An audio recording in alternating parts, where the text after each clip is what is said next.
Welcome back to this special series of Cantonese How Do You Say podcast.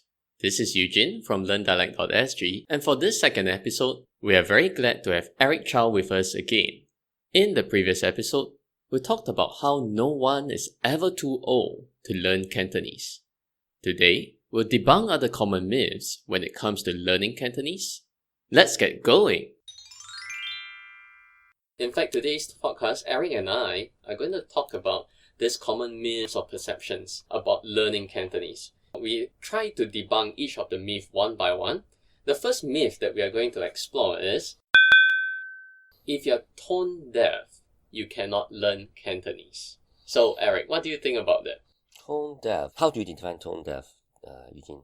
Well, I would say for people who use a language that are non-tonal, for example, English, they say, oh, I cannot learn Cantonese because my base language is non-tonal. Okay. So what do you think of it? I like the way you describe it. Yeah. I have watched a lot of programs, YouTube programs, and they are conducted by English-speaking people. A few of them were YouTube celebrities based in China. The person is from the UK, but he was expressing himself fully in Mandarin. So how did he do that? I mean, of course, there are there are occasions when he didn't get the tones right. Yeah, the first tone become the fourth tone, but he is able to at least pronounce the word. Okay.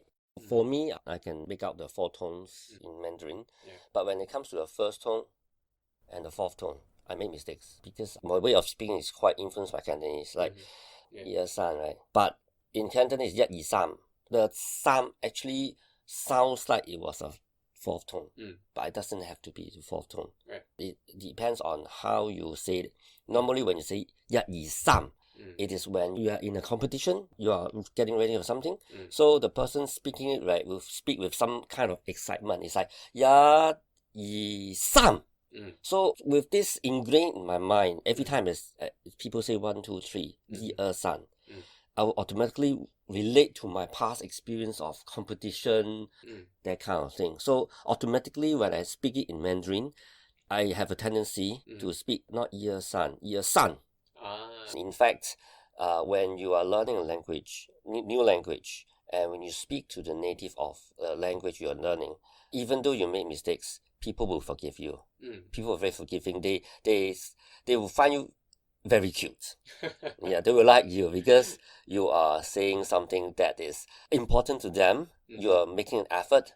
They will forgive you. Right. Yeah, they will be very generous. They will be generous enough to perhaps tell you how you should say it more accurately. On a side note, if we were to define tone deaf as being unable to differentiate musical tones, I know of some Cantonese friends who speak the language fluently, but are unable to hit the right tones when they sing.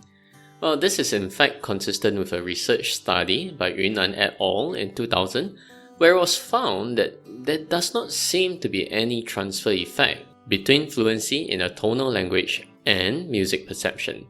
So, there we have it. We just debunked our first myth. The next myth that we'll move on to is, you need to learn how to write Chinese or Mandarin in order to learn Cantonese. So do you agree with this, Eric? The answer is no. From the Indonesian and Filipino example, and as well as one of my friends who is Australian, he married a Taiwanese wife. We can understand him when he speaks Mandarin, although some of the tones are out. But basically, he is able to learn. Example, one word I still remember now is the Philippines. Okay, and Philippine, that's how we say in Mandarin. But he would pronounce it as Philippine. So I think it must be because he heard it in such a way that he'll mimic and pronounce it as Fei instead of Fei. Tones are important, but as long as you are not saying something totally different with the wrong tone, I think this is really acceptable. You don't have to learn or know how to write Chinese before you learn Cantonese. Well, it is a plus. if you know it. Mm-hmm. The example sometimes when I talk to my children, Mm-hmm. we came across certain words, certain phrases, I will point out to them, okay, from their textbooks. Mm-hmm. I will tell them, hey, this one, for this phrase, this is what I normally say to you in Cantonese. Remember? Then they will say, oh yeah, this is the Cantonese version, or this is the Mandarin version of your famous Cantonese line. Things like that, yeah. My personal view to this myth is that it depends on the reason you're learning Cantonese, or for that matter, any other languages, including Hokkien and Teochew. Majority of people I know want to pick up these languages for verbal communication instead of written communication. Given this context, it is entirely possible to learn Cantonese without knowing how to write. In fact, written and spoken Cantonese can be quite different, as the written form is based on Mandarin. So, if you speak using the written form, you may sound very weird to Cantonese speakers, as you're essentially speaking Mandarin but with a Cantonese pronunciation. For example, don't move will be written and spoken as 不要动 in Mandarin, but read in Cantonese as 不要動. However, in daily conversations, Cantonese say 唔好喐. As such, if you wish to learn to speak Cantonese, I would go one step further and suggest that in order to achieve this, it will be very beneficial to practice speaking with others, as it improves your fluency and familiarity with the language. Learning to write would not be your main priority. So there you go, Myth 2 is debunked. What Eric just mentioned brings us to our next myth. Children are better at learning Cantonese. I would say there's a bit of a comparison here between children being younger and thus they're able to learn better and faster versus adults. Do we think that that's true though, Eric? Yes, I mean, to a certain extent, children are better at learning everything, including languages. But don't forget the fact that adults have very rich life experiences. Through their growing up years, they have learned other dialects, and certain phrases can be similar in pronunciation as one another, as other dialects. So I don't think adults are disadvantaged in that sense. So for me, as an adult, I've been living here for so long. I do not proactively seek to learn Teochew or Hokkien. But if someone is to ask me suddenly something in the random stranger in the street, ask me a question like, what time is it? How do I get from here to there? Things like that. I actually understand what the person say, every single word. And I don't know why, I don't know how, but it must be the influence, the things I have been hearing all these years, subconsciously it enters my mind. I may not understand at that point of time, but when you are having enough exposure, one fine day when someone speaks to you, you can figure it out. Yeah, a very recent example was someone coming to my house to do some renovation. It was a new apartment, and the workers were rushing for their time. So obviously, they are scratching the walls, they're scratching the floor and all that. I got a bit unhappy, so I asked them to be a bit more careful. And I could hear one of the workers mumbling something. And I was able to understand. He was mumbling in Hokkien. I was able to understand, but I kept quiet. And when they finished the job, I asked them, what time are you coming back tomorrow? In Hokkien. Yeah. So you purposely put him in the spot. Right. So he was saying, this guy understood me and he could speak. But I was putting in all my courage to sort of fight back. Yeah. But it shows one thing. If you really want to do it, feel the need to do it, somehow you can do it. So, and you learn very often as adults, you learn it subconsciously without realizing it. And when the situation calls for it, you can mutter something out. Yeah. So where there's a will, there's a way. Yes. Right. So that's our third myth being debunked. And good luck to Eric's contractor. I hope they did a good job for his contracting work. He sipped his mouth for the next few days. According to an article by BBC in 2018, Adults are much better at studying a language in a classroom with a teacher explaining the rules versus children. The article also mentioned various research studies conducted by Israel and United Kingdom, which showed that late starters acquired new language faster than their younger counterparts. Once again, we debunk a common myth that children are better at learning Cantonese. Okay, moving on to the next myth.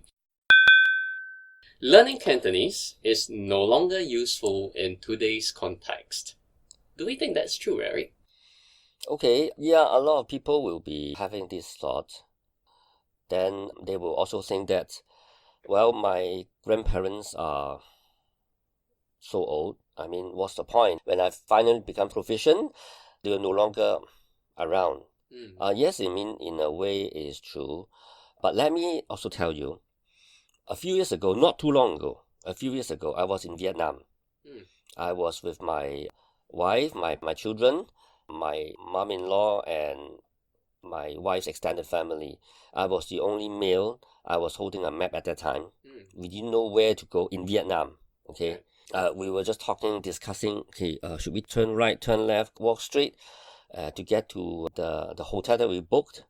We couldn't find a taxi on the road.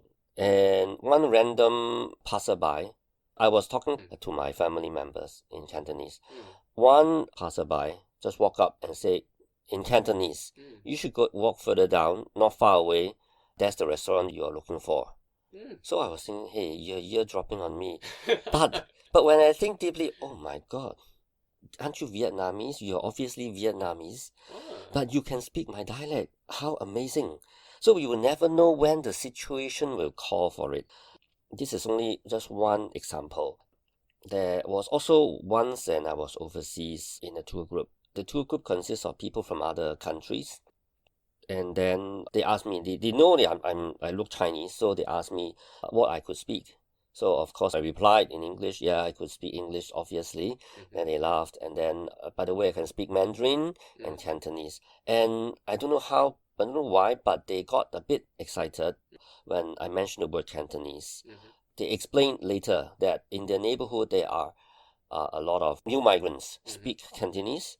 And these Americans, they found it very amazing, and they always like to go to Cantonese restaurant, but they do not know what else to order except for fried rice and chop suey and sweet and sour pork. So that's when he said, oh, okay, well, we finally meet someone other than the waiters and waitresses who can speak to us and who can perhaps teach us a few words. Just to extend a little bit more on that, what Eric shared was very personal experiences in how, just looking at Cantonese alone, there's certain situations in life that it could just bring a surprise to you if you know a different language. And on a more international level, if you go to the Chinatowns throughout the world, and most of them, in American cities or in Europe, they are usually populated by migrants from the Guangzhou region. So a lot of people that are on these Chinatowns, they speak Cantonese a lot. And that is one big use of Cantonese in itself within the context on an international level. So that's just an additional sharing on my end. So yeah, learning Cantonese is no longer useful in today's context. Well, it really depends. Given how we like to travel nowadays, I'll say, yeah, learn Cantonese. It's a good thing. Apart from the serendipitous moments mentioned by Eric, I am of the view that Cantonese remains very much useful in today's context, especially in the case of Singapore. To list one example, based on latest statistics from Singapore's Department of Statistics, among all our trading partners, Hong Kong, which is known for its widespread use of Cantonese, is Singapore's top destination in terms of net export for 2018. This means that we sell more to Hong Kong than they buy from Singapore, and this difference is more than any other specific partner that we trade with. Historical trade statistics from the website of World Integrated Trade Solution, a collaboration between World Bank, United Nations, World Trade Organization, among many others, paints the same picture. In fact, Hong Kong has been Singapore's top net exporter for close to 30 years. So you see, whether it is for economics or for travel, Cantonese remains useful. Once again, a myth debunked. Alright, so that's the fourth myth, and now we'll look at the fifth myth. Cantonese is exactly the same everywhere. So, is it really the same everywhere? It's wrong. It's not the same everywhere. Okay, you have Singapore style, you have Malaysian style. For Malaysian style, you have the East Malaysian style and the West Peninsular Malaysian style. And you have the Vietnam style. That's what I mentioned. And even in Guangzhou, you have different variations of Cantonese. So there's no exactly one single variant or just one single type of Cantonese around. Well, in this case, if you're saying that Cantonese is not exactly the same everywhere, then the next question on my mind is, would it be very difficult to understand what a East Malaysian Cantonese is speaking versus a Vietnamese Cantonese is speaking versus a Hong Kong Cantonese is speaking? Would it be difficult for me to generally understand? No, they all came from the same source. And you're talking about people migrating out of Guangzhou in the last 300 years or so. So, I mean, this process is continuous. So once, let's say, example, those who migrated out of Guangdong province, 300 years old example, they migrate to Vietnam. They initially, perhaps they will still write letters. I mean, somehow they will maintain communication, albeit how difficult. But after one or two generations, or even within the generation of the new migrants themselves, the dialect will start to change, mutate, or evolve. Yeah. So it is a continuous export of the language to other parts of the world and a continuous evolution in different parts of the world. However, because all came from the same source, no matter how much they evolve, someone from East Malaysia can communicate with a person in Hong Kong. Personal experience, I have many friends from different parts of Malaysia. My father at one point grew up in East Malaysia, he grew up in Sabah, and I remember his Cantonese is not the same Cantonese as in Hong Kong, which subsequently he moved from Sabah to Hong Kong. But basically we can understand each other, there's no problem. I have a lot of friends in university who are from Malaysia and Singapore. Okay, and we had no problem communicating each other. And of course, we notice the differences and we will make fun of the differences. Example is a bunch of us went to a Chinatown Hong Kong restaurant. One of them ordered iced lemon drink or iced lemon water. You call it this way, dong ling sui. But my Malaysian friend pronounced it a little bit differently, and he sounded like he was speaking a bad word. So the whole group of us from Hong Kong laughed. He didn't know why we were laughing. But basically we know he was not trying to say any bad word. That's really interesting. And yes, what Eric says in terms of how Cantonese has evolved is in line with a research conducted by T.D. Harya in 2016. These changes may be caused by the influences of other languages, for example, Malay, or simply how we have localized the language in our everyday lives. So, you find that Cantonese is not exactly the same everywhere. Well, that goes to prove that Cantonese is not exactly the same everywhere, and that's the last myth debunked. But at the same time, even though it's not the same everywhere, or as long as you're a Cantonese speaker, it's largely mutually intelligible when you try and communicate with Cantonese speakers from other parts of the world. So not to worry, even though it's not the same everywhere, if you learn it, you can still communicate with other Cantonese speakers internationally. Okay, after hearing how Eric debunks the myths in learning Cantonese, I hope that you're even more motivated to pick up Cantonese now. Eric is from Hong Kong, and I think he would be the perfect person to ask about the differences between Singapore and Hong Kong Cantonese, don't you think? So stay tuned for the next episode, as Eric will then share with us his unique perspectives. Once again, this is Eugene from LearnDialect.sg. We'll talk soon.